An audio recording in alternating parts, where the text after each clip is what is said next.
유명한 목사님은 저하고 개인적으로 많은 인연이 있는 것 같습니다. 전에 등산교회 계실 때 저는 바로 이웃교회 지성교회라고 있었고요.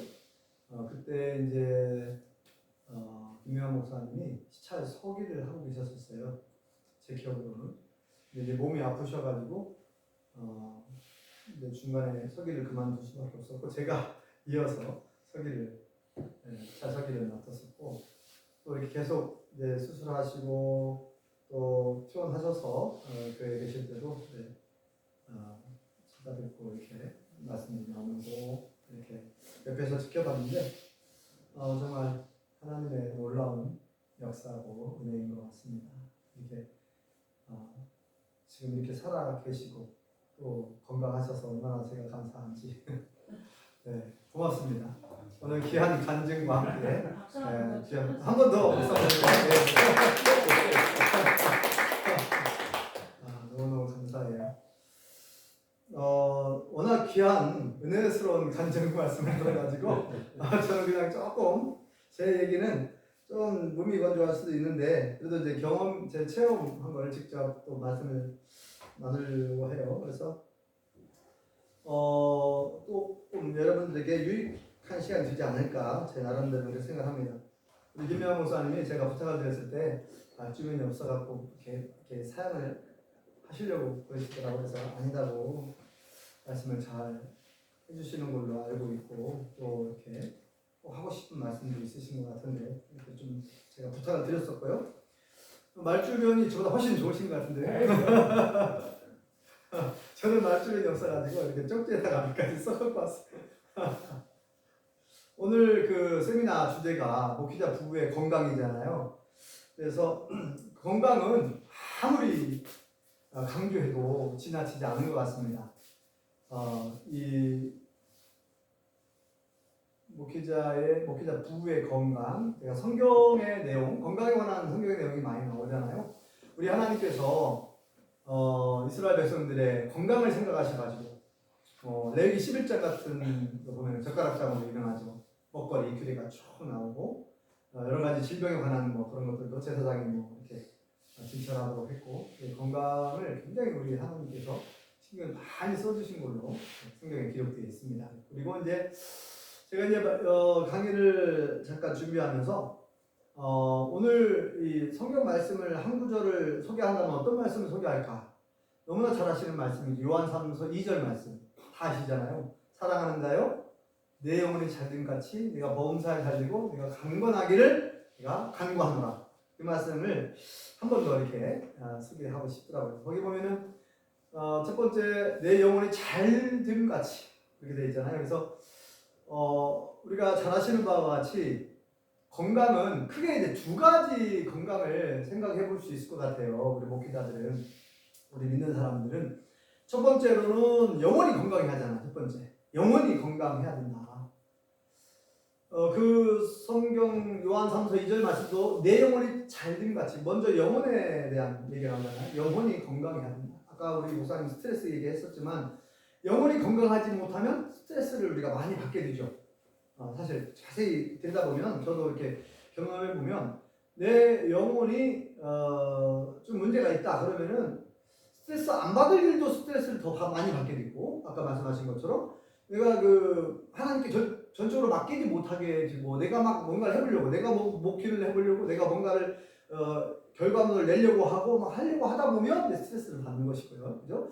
누가 어떤 소리를 했을 때 내 영혼이 건강하지 못하면 내가 거기에 즉각적으로 반응을 하면서 막 열을 받고 화를 내거나 속상해하거나 막 그렇게 되거든요. 그래서 아무리 강조해도 지나치지 않은 것 같습니다. 영혼의 건강. 근데 영혼의 건강은 다 아시잖아요. 말씀하신 것처럼. 저는 제 개인적으로 다 아시지만 말씀으로 충만하고 기도로 충만하면 그래서 말씀 충만 더하기 기도 충만은 성령 충만이다. 다 아시는 공식이잖아요. 그래서 그거는 이제 다음 내용이니까 그거는 제가 따로 말씀을 안 드리겠고 자 영혼의 건강 이어서 그 다음에 내 영혼이 잘된 같이 네가 범사에 잘되고 네가 강건하기를 강건하라. 그 세 번째 강건은 육신의 건강으로 저는 알고 있습니다. 육신이 건강하기를 원하는 거죠. 그러니까 사람은 영혼만 있는 게 아니잖아요. 우리 실제가 영혼인데, 영혼이 실제잖아요. 우리 실제잖아요. 그렇지만 그 중요한 영혼을 담고 있는 우리 몸, 육신이 얼마나 중요합니까? 왜냐하면 그렇게 중요한 영혼을 담고 있으니까, 우리 육신이.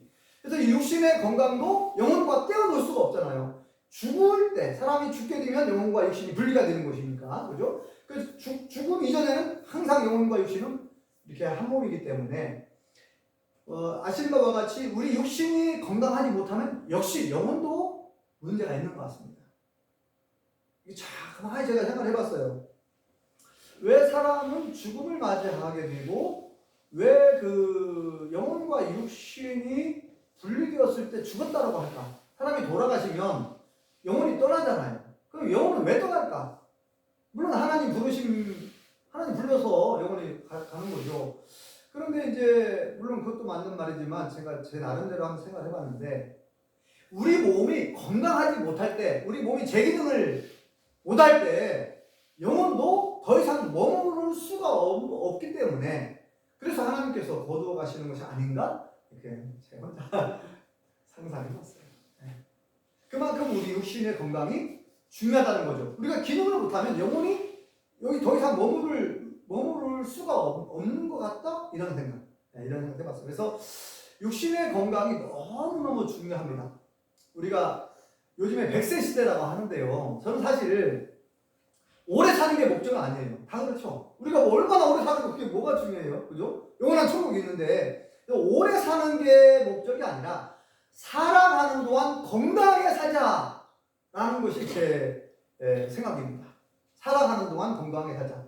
왜냐하면 살아가는 동안 몸이 아프면 정말 나 혼자 고생하는 게 아니라 가족들이 고생하더라고요.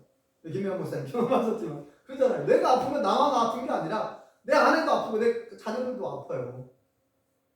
아빠 때문에, 나 때문에 다른 사람까지, 가족들까지, 친척들까지, 교인들까지 아프더라고. 내가 아프면. 나는 혼자가 아니잖아요. 그렇기 때문에 보편적인 거잖아요. 보편적인 걸 얘기하는 건 아주 특별한 경우, 우리 김영환 목사님 아주 특별한 경우를 이제 제외하고, 우리가 살아가는 동안 건강한 것은 하나님이 원하시는 것이고, 그죠? 하나님이 주신 이 육신, 이 몸을 건강하게 잘 관리하는 것이 중요하다. 아까 말한 것처럼 100세 시대인데 우리가 앞으로 고령화 시대고 120세 이상 막 살 거라고 다 내다보고 있거든요. 그러면 오래 사는 게 아니라 사도 바울이 사실 그걸 알기 때문에 삼승천 천국 갔다 왔잖아요. 그래서 빨리 죽고 싶지만, 주님과 함께 같이 있고 싶지만 사명이 있기 때문에 빨리 죽을 수도 없는 것이고, 그러니까 우리는 하나님 부르실 때까지 살아야 돼요. 하나님 부르실 때까지 살아 계셔야 되고, 하나님 부르실 때까지 건강해야 될 줄 믿습니다. 내가 건강해야 가족이 건강하고 교회도 건강하고 이 나라도 다 건강해질 수 있죠. 오늘 육신의 건강 두 가지가 있는 것 같아요. 육신이 건강하려면은 두 가지, 식이요법, 운동요법. 늘 의사들이 강조하는 거잖아요. 우리가 건강하려면 먹거리, 식이요법, 음식을 잘 먹어야 된다.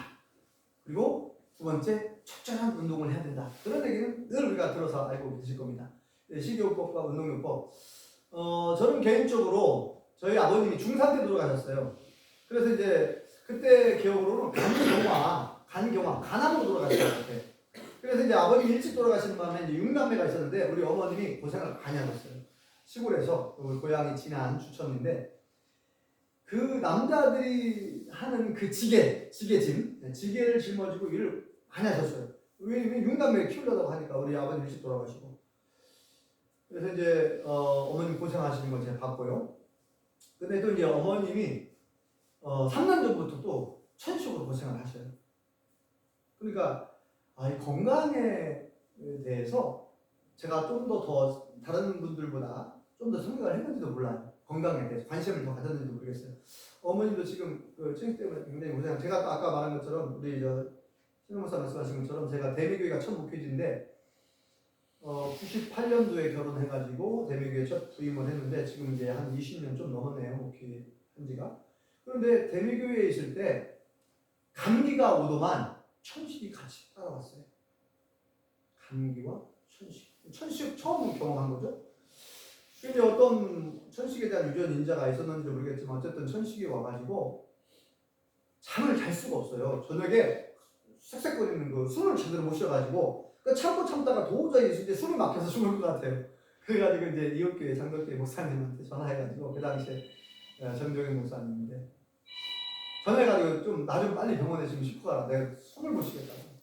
그래가지고 이제 부랴부랴 이제 권양대병원에 대전에 가는 실려갔는데 그 의사 진료하는 의사가 깜짝 놀라더라고요. 이렇게 심한데 왜 이렇게 늦게 왔냐고. 빨리 응급실로 가라고 응급실로 바로 보내버리더라고요. 그래서 이제 거기서 3일 동안 입원하면서 일단 진정시킨 다음에 주사와 약을 처방해가지고 조금 좋아졌어요. 좋아져서 퇴원했는데 이게 이제 안 없어져요.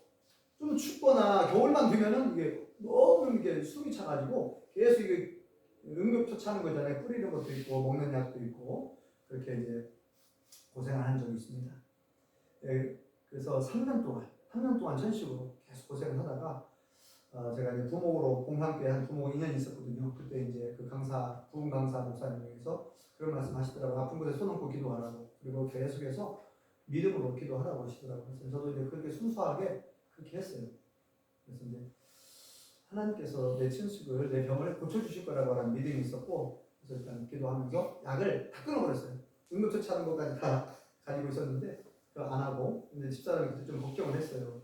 좀 몸이 좋아진 다음에 약을 끊어야지 약부터 끊냐고 걱정하는데 근데 제 마음속에는 하나님께서 분명히 고쳐주실 거라는 확신 그 믿음이 있었기 때문에 약을 다 끊어버렸어요. 약을 다 끊어버리고 계속 기도만 했더니 일주일 후부터 이제 사그라들면서 좋아졌어요. 그리고 완쾌된 줄 믿습니다. 이게 천식은 의사가 하는 말이 천식은요 영원히 치료가 안 된대요. 그런 말을 하더라고요. 겁을 주더라고요. 영원히 치료가 안 된대요. 잠시 치료된 것 같지만 계속 남아있는다는 거예요. 우리 신은동 목사님도 지금 천식이 좀 있으시다고 그러는데 저도 이렇게 그러니까 근데 이제 그리고 이제 제가 다시 무풍으로 들어왔잖아요. 무풍으로 들어와가지고 운동을 시작한 지가 지금 만 4년 됐거든요. 근데 뭐 자전거를 타고 달리기를 하고 이게 원래 숨찬 운동이잖아요. 원래. 근데 아무렇지 않습니다. 전력질주 100m 달리기 막 하고 그래도 괜찮아. 원래 그 공동이나 이런 전주보다도 이 우주가 춥잖아요. 그런데 전혀 완전히 천식이 사라져가지고 집사람이 지금 있는데 완전 천식이 사라져가지고 아무리 추운 날씨에도 겨울에도 제가 막 운동하잖아요. 네, 마스크 쓰고. 그래서 이제 하나님의 은혜로 완전히 완쾌되고 건강하게 지금 살아 있습니다.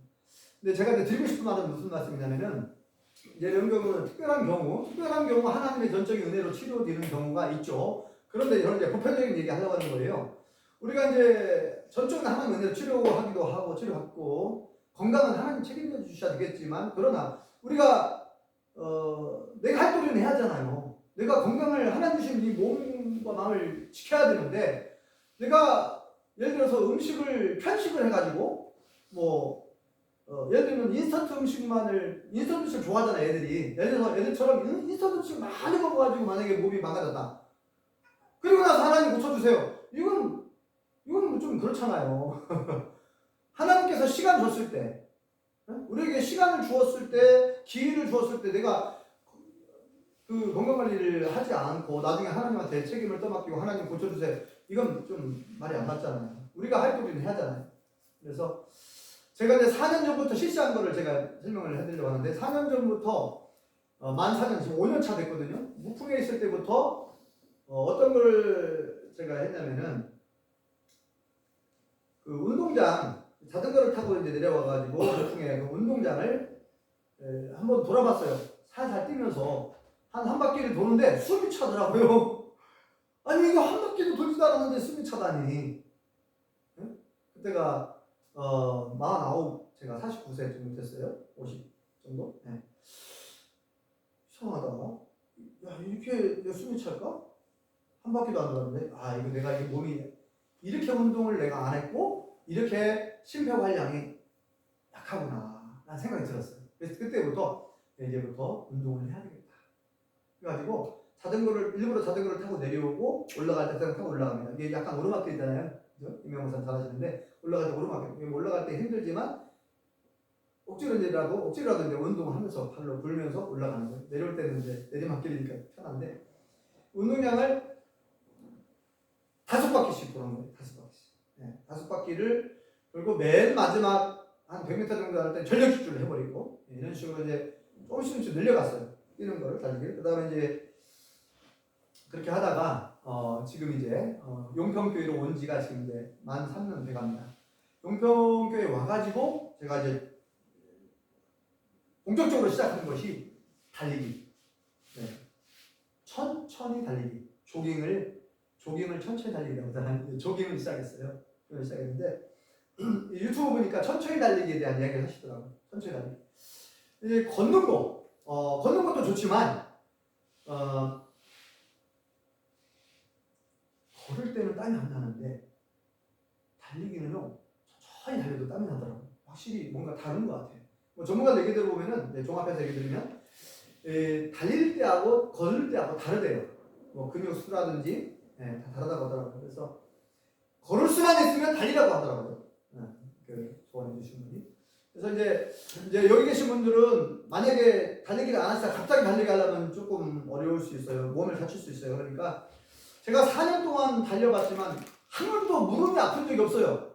왜 그러냐? 무리하다는 거죠. 처음부터 무리하면은 어느 목사님 같은 경우에는 막 처음 막 산을 막 올라가고 그래갖고 이제 막 내려오고 막 뛰어서 올라가고 막 그런 분이 계시거든요. 이분들이 안 하겠죠. 근데 무릎이 아파 그만뒀다고 그렇게 말씀하시는 분도 있었어요. 근데 저는 그렇게 하지 않았어요. 무리하지 않고 천천히. 그래서 우리 그 둘레길을 5km 되거든요. 돌아오는데 5km 되는데 아주 천천히 달리기를 시작했습니다. 물론 이제 그 전에 스트레칭을 충분히 해줘야 돼요. 무릎 돌리기, 발목 돌리기, 기본적인 게 다 있죠. 기본적으로 허리 돌리기도 해주고 기본적으로 스트레칭을 해준 다음에 처음에는 이제 만약에 걷는 것도 잘 불편하다면 걷는 걸 먼저 해야죠. 제가 추천을 드린 것은 한 최소 50 이상 되신 분들은 우리 김영 목사님이 워낙 건강하시니까 한 달, 2달, 3개월 정도는 빠른 걸음으로 걷다가 숨이 차면 천천히 걷고 빠른 걸음으로 걷다가 천천히 걷고 이런 것들을 좀 반복해서 어느 정도는 워밍업을 해줘야 할 필요가 있죠. 3개월 정도.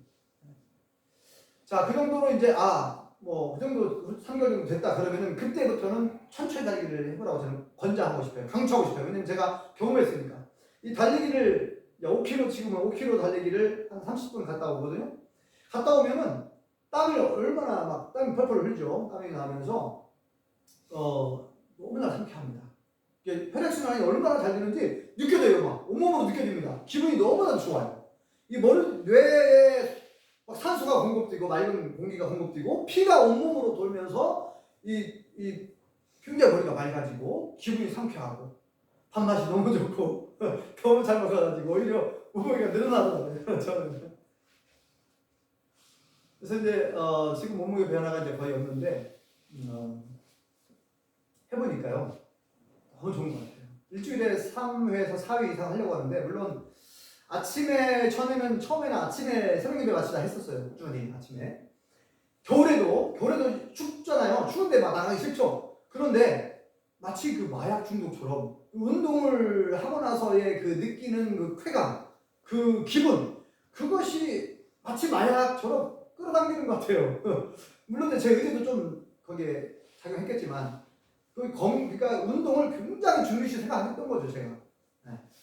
그래서 새벽 예배 마치고 한겨울에도 추울 때도 영하 막 20도 내려갈 때도 이렇게 복면대 있죠. 마스크 쓰고 여기 마스크 복면대 쓰고 눈만 하는 거 있잖아요. 그거 하면 괜찮아요. 되게 보면은 아이고 추워갖고 어떻게 새벽에 운동하냐 막 그런 분들 있거든요. 그런데 그렇게 무장하면 됩니다. 그렇게 마스크 쓰고 또 복면대도 쓰고 그러면요 땀이 뻘뻘 나요. 한겨울. 그리고 여름에가 조금 힘들 수 있는데 근데 새벽에 맞춰 여름에는 날이 너무 빨리 새요. 해가 떠가지고 아침에 해가 좀 뜨거워요. 햇빛 찌고 그래서 여름에는 제가 경험상 보니까 여름에는 해질무렵에 갔다 오는 게 좋더라고요. 모자 쓸 필요도 없고 해가 안 뜨겁고 그래서 저는 이렇게 표현하고 싶습니다. 그 운동은 저축이다 이런 표현을 쓰고 싶어요. 운동은 저축이다. 미리 운동은 우리가 이제 적금되잖아요. 우리가 뭐 총회연금이든 뭐 국민연금이든 계속 들어가죠. 정기적금이든 계속 저축하는데 가만 생각해보니까 운동도 저축이다. 이건 제가 만들어낸 말입니다. 운동도 저축이다라는 말. 딱 그게 와닿더라고요. 운동은 저축이다. 미리 운동을 통해서 조금씩 저축해 두는 거예요. 건강을, 면역력을 계속 저축해 두는 거예요. 그래서 어떤 위기가 닥쳤을 때, 어떤 몸이 아팠을 때 그거를 감당할 만한 이제 에너지가 있는 거죠. 미리 저축을 해놨기 때문에. 나중에 조금 타먹잖아요. 그듯이 어떤 순간에 내가 다쳤다든지 몸이 아팠을 때, 뭐 감기가 찾아온다든지, 몸 바이러스 침투했을 때 그걸 이겨낼 수 있는 그런 벌써 자원이 있는 거죠. 자원. 미리 저축해놨으니까. 운동은 저축이다. 두 번째, 운동은 노후 준비, 확실한 노후 준비다 이렇게 생각해요. 확실한 노후 준비. 요즘에 노후 준비하려고 막 세상 사람들은 뭐 투자도 하고 뭐 재테크하고 막 하잖아요. 근데 제가 가만히 생각해 보니까 야, 우리 특히 이제 우리 미자유교회 목회자들은 이것만큼 운동만큼 이 확실한 노후가 없는 것 같아요. 왜냐면은 아프면 무슨 소리예요? 돈이 뭐 수십억. 여러분 보세요. 삼성의 이건희 전 회장도 70대에 돌아가셨어요. 그렇게 돈이 많은데 뭐 18조가 남겼다고 하는데 돈이 뭐 필요가 있겠어요. 그분이 그 병상에서 그런 얘기 했대요. 내가 돈이 이렇게 많은데 내가 그 큰 돈을 가지고 내 병을 못 고친다고 한탄을 했답니다. 그래서 이 100세 시대에 특별히 우리 목회자들이 몸이 아프면 아까 말한 것처럼 자녀들도 가족들도 다 아프거든요. 그러니까 확실한 노후 보장은 이렇게 우리가 미리 운동을 하고 꾸준히 관리를 해놓으면 노후에 우리가 더 건강하고 행복한 삶을 살지 않을까.